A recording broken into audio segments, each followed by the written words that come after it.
A long time ago, the God of the universe created man. And that man turned on him and ripped him apart, bloody chunk by bloody chunk, bloody bone by bloody bone. Bro, I said I wanted a bedtime story. What is... Oh... Sule! Who, or better yet, what is Adonalsium? The origin of songs, creator of the Cosmere, lover of force. Ironically, that title would fit my wife. Today, we will be talking about this ancient force in as much detail as we can. There is quite a bit of mystery surrounding Adonalsium's demise, and even more mystery surrounding the nature of Adonalsium himself. Or should I say, itself. There will be minor spoilers for the Cosmere, but nothing for the main plots of any of the books. Before we get started, please subscribe to freely support the channel. We're on a quest to reach 3,000 subscribers by the end of the year. Adonalsium is supposedly the creator of everything in the Cosmere. This universe is made up of 3 realms: the physical, cognitive, and spiritual realms. The realms themselves and realmatic theory in general deserves its own video. But just know that these 3 realms came into existence with space and time during the Cosmere's version of the Big Bang. Much like the Big Bang, there is plenty of mystery surrounding what,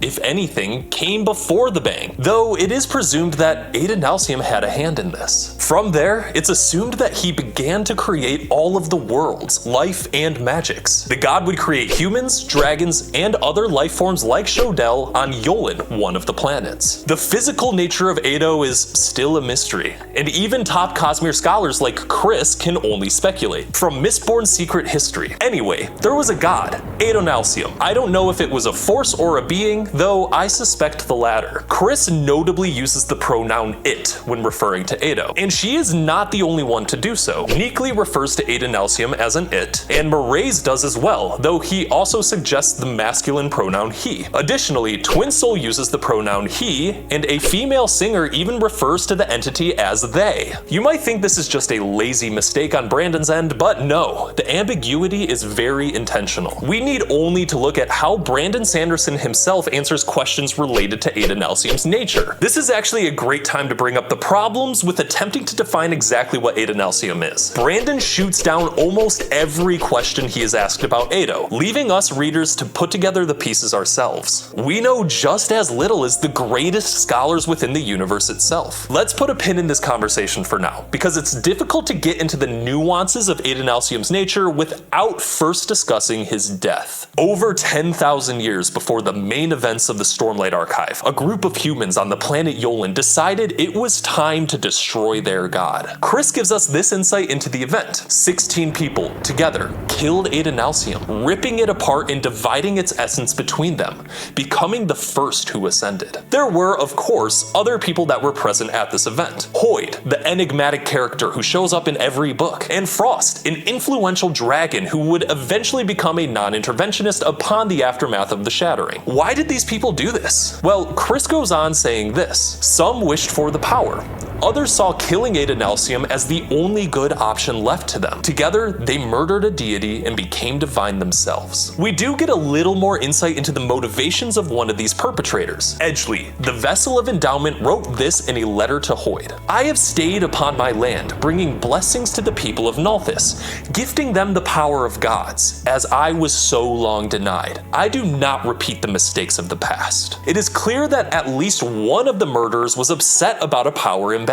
Without getting too in-depth about the political situation of Yolen, there was definitely a disparity between the humans and dragons. Dragons were worshipped as gods on that land, and this could very well have led to resentment among humans. Keep in mind that this is only one of the motivations that have been revealed to us, as there were dragons involved with the Shattering who clearly had their own goals in mind. There is a ton of mystery shrouding the Shattering, but there's a couple of things we do know. First, let's look at this comment from Hoid. I have yet to know a person who took up one of those shards and didn't regret it. Whatever Adonalsium was, it was split into 16 distinct powers of creation with specific intents: ambition, autonomy, cultivation, devotion, dominion, endowment, honor, invention, mercy, odium, preservation, reason, ruin, valor, virtuosity, and whimsy. These 16 shards would each make up the powers and intents of Adonalsium. Think of these as fundamental aspects of Adonalsium's personality, and its divine impulse to create create and proctor all things. Harmony describes them this way: a shard of Adonalsium,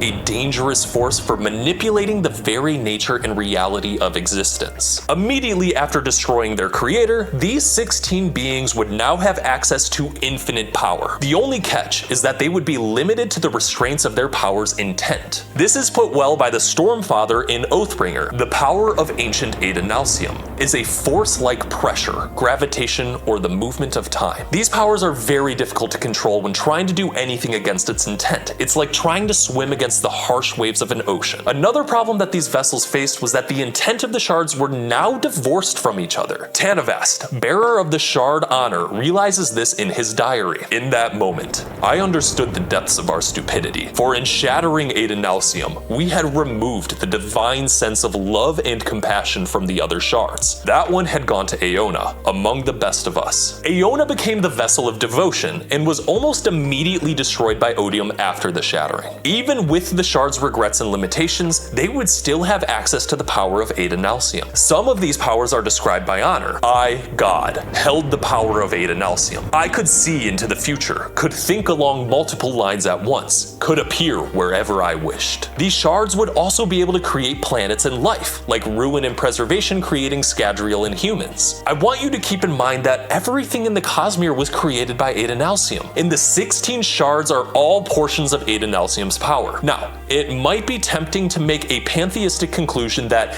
everything is Adonalsium, but I don't think that's quite how the Cosmere is being portrayed. The vessels often talk about Adonalsium as an individual and a creator, even though they are quite literally mostly Adonalsium now. Tanavast refers to Roshar as Adonalsium's planet and Adonalsium's work, and that his own creations expand upon it. Additionally, he does not seem to gain the memories of the god, not having any insights into his motives. In fact, he has a conversation with an ancient force of Adonalsium on Roshar. Having no god is far preferable to having a heartless one, and a god who cares? You killed that god. This implies that Adonalsium had the capacity to care, which we already knew, as devotion was one of its intents. Whatever this god is had agency. It desired to create, to care, to invent, to cultivate, to inspire. This was not an abstract god that was outside of time and space. It was a living god who could be physically splintered. More on this later. The other thing we know about this shattering is that Adonalsium let it happen. This again is one of many characteristics of the god that makes it seem more like a being than a force of nature.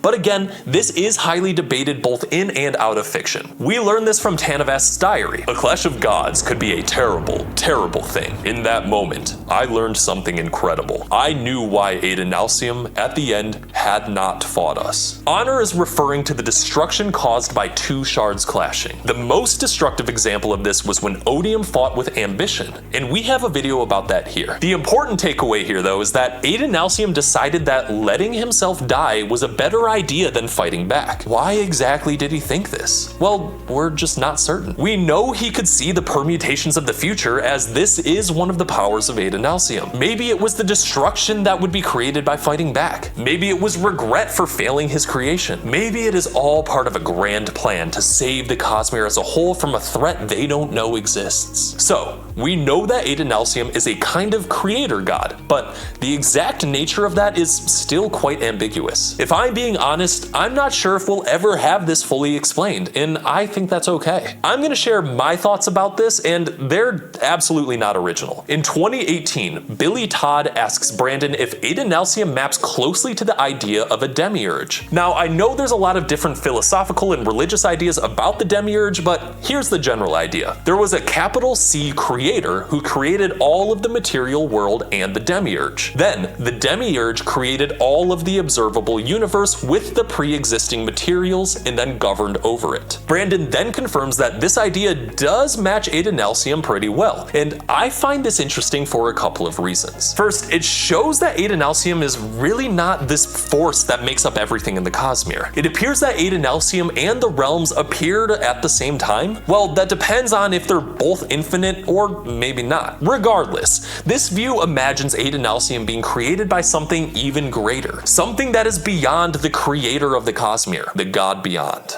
Now, this topic is also one that deserves its own video, but just know that the god beyond is a worshipped deity on multiple planets planets during multiple eras all around the Cosmere. Whatever it is, it's presumed to be greater than Adonalsium, though we have no real hints at its existence. The closest thing we have comes from the place where it would presumably reside, the Beyond. This is described by preservation in Mistborn Secret History. The Beyond, the somewhere else, where souls must go. Spirits who come to this place are drawn into the Beyond. I think the concept of the Beyond is better described from the point of view of someone actually going there. Don't worry, no spoilers, but this comes from the Lost Metal. The character stretched into another place, into another time, stretched into the wind and into the stars, and all endless things. To me, the Beyond seems like it is just eternity. I don't think it's a corporeal place, but a place much larger than the Cosmere and beyond the material world. This is all things. This is where the God Beyond is, if it is truly real. If real is a proper way to describe it. Regardless, I think that Adonalsium and the three realms are creations of the God Beyond. Adonalsium is the demiurge of the Cosmere. It created everything from the materials that existed from the beginning of Adonalsium's existence. From there, space and time was born, setting existence into motion and birthing a long story of conflicting natures, ideals, and identities. But what do you think? Did I miss anything important about Adonalsium? Do you think that Adonalsium is eternal, or was it created? Do you think it's possible to reforge Adonalsium by combining the shards? If you enjoyed this video, we have plenty of content about Cosmere lore and theories in our playlists. Please subscribe and let us know if there's any concepts you would like us to tackle next. Kolo?